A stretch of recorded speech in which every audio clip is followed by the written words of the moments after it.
Hello everyone, welcome back to another episode of Let's Play Pokemon OmegaRuby. I'm your host, the PokeGamer. In the last episode, we took on our father, Norman, who is the leader of the Petalburg City Gym. We obviously took on the rest of the underlings and stuff in there as well. Off screen, I did a few things. First up being, I did a few move changes.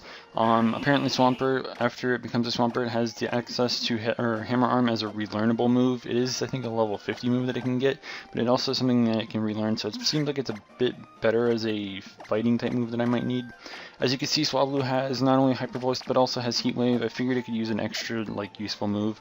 And like I said in the last episode, I was going to, move tutor a couple moves on it.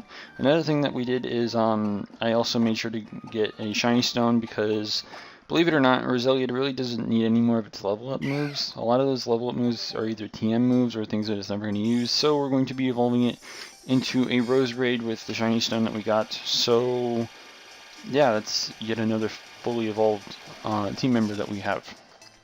So, I mean, there's that. The only thing I really want to do for it now is get it a Black Sludge.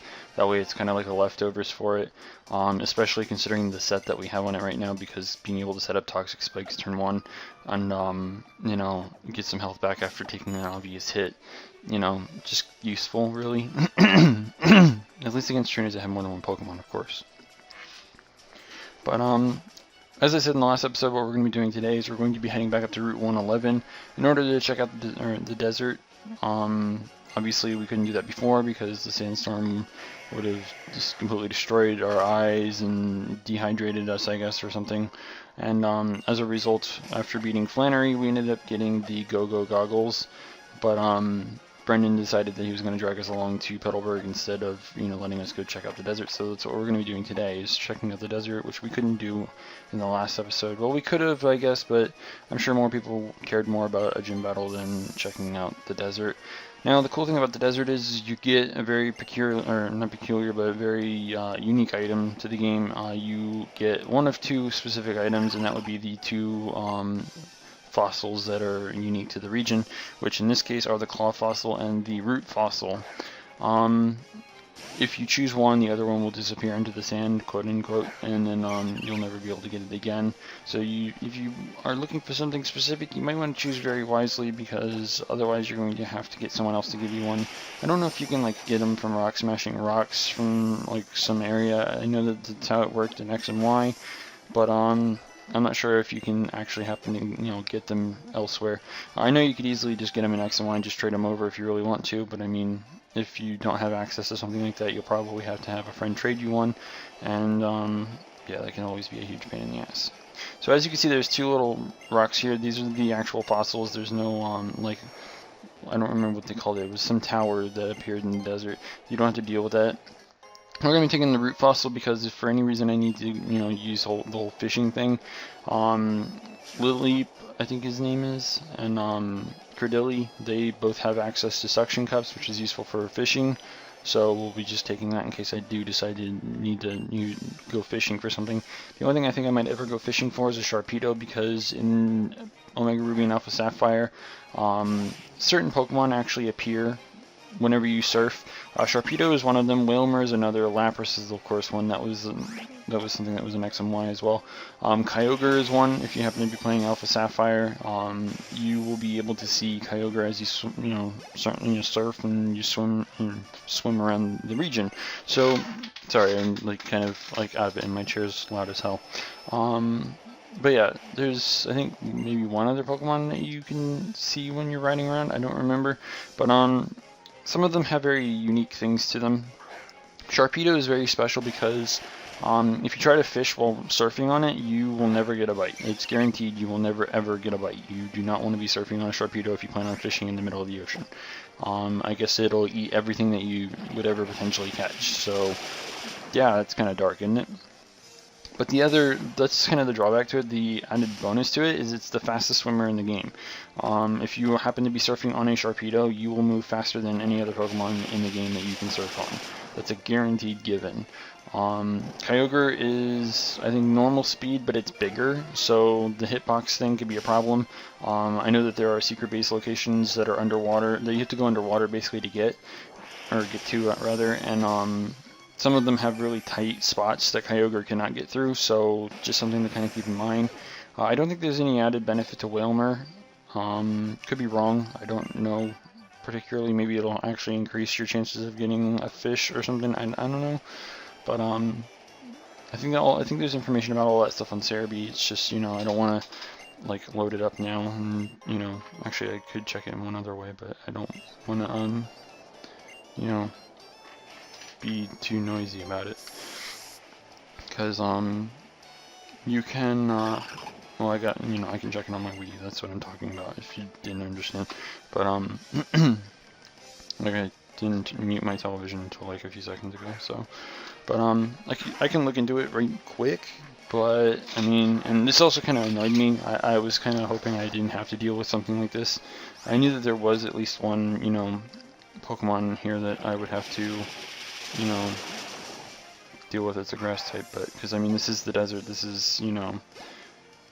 But I mean, not much I can really do about that.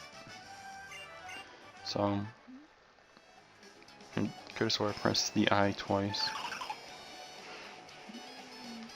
But yeah, so I'm going to be checking this out really quick while we continue to battle, you know, trainers. I got unlucky in some of these battles. I mean, I really didn't want to have to deal with some of it, but I had really no choice.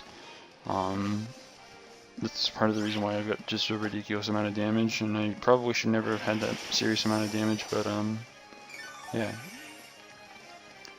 Let's see here. It's gotta be down here somewhere. New mechanics. It's gotta be here somewhere. I'm trying to find it. But yeah, I can't even remember all the Pokemon that you can ride on that actually appear. But I do know that there's a lot of them that you can use. Here we go, special surf mechanics.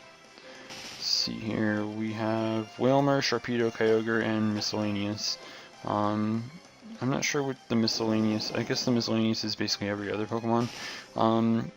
As it says on Serebii, Kyogre moves slightly faster than normal Pokemon and has a much larger hitbox underwater. Wailmer apparently has no special features, as well as, you know, of course, miscellaneous. Sharpedo moves at twice the speed of normal. You cannot fish while riding Sharpedo. So, I mean, that's kind of a thing. It's really nice though. I mean, having Sharpedo being a fast swimmer, you can get to areas a lot quicker. And of course, riding on Kyogre is really cool. I mean, who wouldn't kind of enjoy riding on Kyogre? I mean, that would just be sick as hell. But I don't know. It's just something, if you guys wanted to look into it, or if you didn't even know about it, it's something that's actually a thing in this game. So be sure to kind of check that out, because it's actually pretty useful.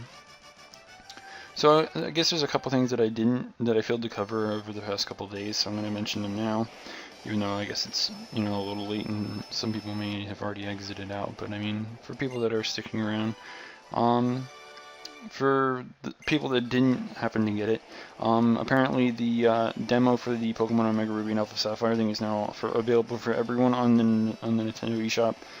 That way, if you want to get the Metagrossite, or not the Metagrossite, the Glalie, or I guess, I don't know if it's just, I think it's just North America that has it. So I don't know. I don't know. I guess Japan's not getting it yet. That would be kind of lame, wouldn't it? Like, they just wouldn't be able to get the Steelix from the demo or whatever, even though I guess it's not really necessary anymore. But I mean, you know. So, I mean, if you're interested in getting the demo, getting the freebies that you can get from it, then go for it, whatever. The next thing is, I'm just going to kind of cover, and just go over the text that they actually have here. During today's episode of Pokemon Get TV, which, again, this was, I think, on Saturday, so this is still kind of old, but not as old. But like it says, during today's episode of Pokemon Get TV, the serial code for Contrary Superior was revealed.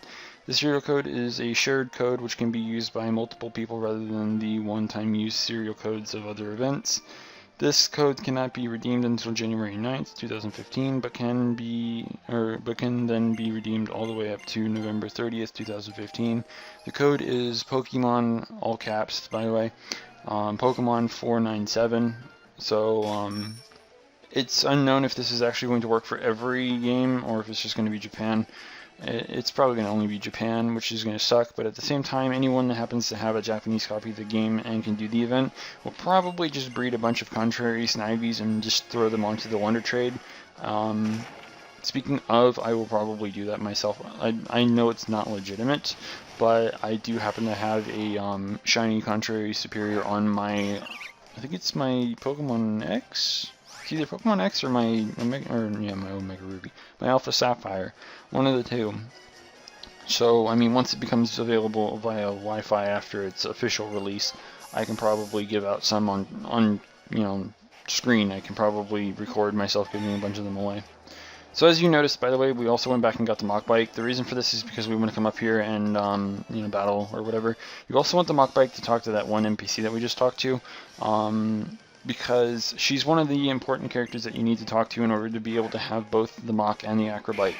I think I covered this once before already. If not, then I guess this is a huge spoiler.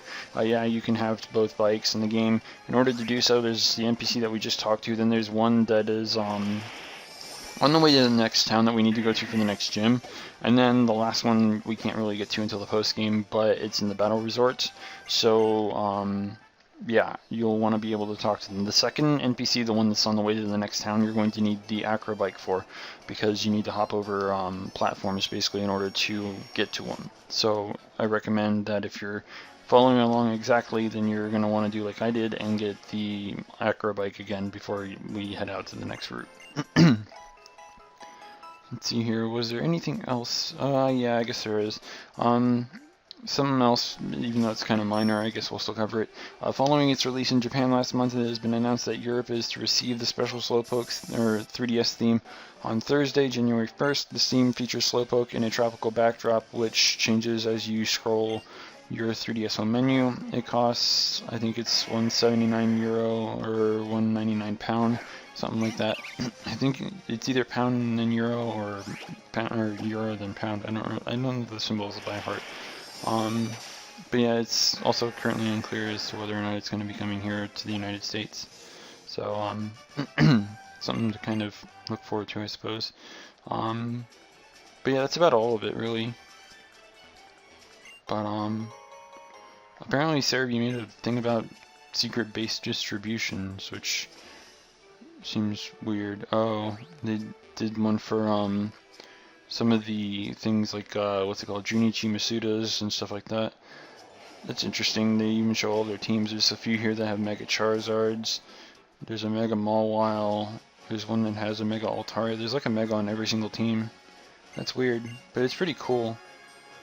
I don't know. I don't know if these even work on English ones. If they do, then that'd be pretty sick. But I've never really heard of any of the Japanese ones, like the Junichi Masuda one, working on, an actual English copy of the game. It might, so I don't know, but I'll have to look into it. Junichi Masuda's looks kind of legit, actually. I don't know if I can blow it up too much, but it looks kind of like a nightclub, which is kind of scary, actually. But yeah, I mean, it's pretty cool. No shame. I actually kind of recommend you guys go and check it out, because yeah. Also, I kind of forgotten that we already battled all the trainers here, so I ended up wasting a little bit of time. We kind of only had like a minute or so left, so I mean, why the hell not? And if I'm not mistaken, Swablu does get a level here. I don't really remember. I think it does. Could be wrong. I don't know, but I mean, whatever. So yeah, that'll be a thing. It kind of annoyed me that I missed with Heat Wave, and then I ended up getting put to sleep. That was kind of inconvenient and very annoying. But I guess, nothing I can really do about that. So, hooray me. I still have this page up for the special secret bases, by the way. One of their teams has a Bunnelby, a Chespin, and a Deden. You couldn't just pick, like, a Mega or something? I don't know. It just seems weird. There's, like, one here that has 3 potential Pokemon that are Megas, but one of them is the Mega Mawile, and then there's Salamence and Gengar.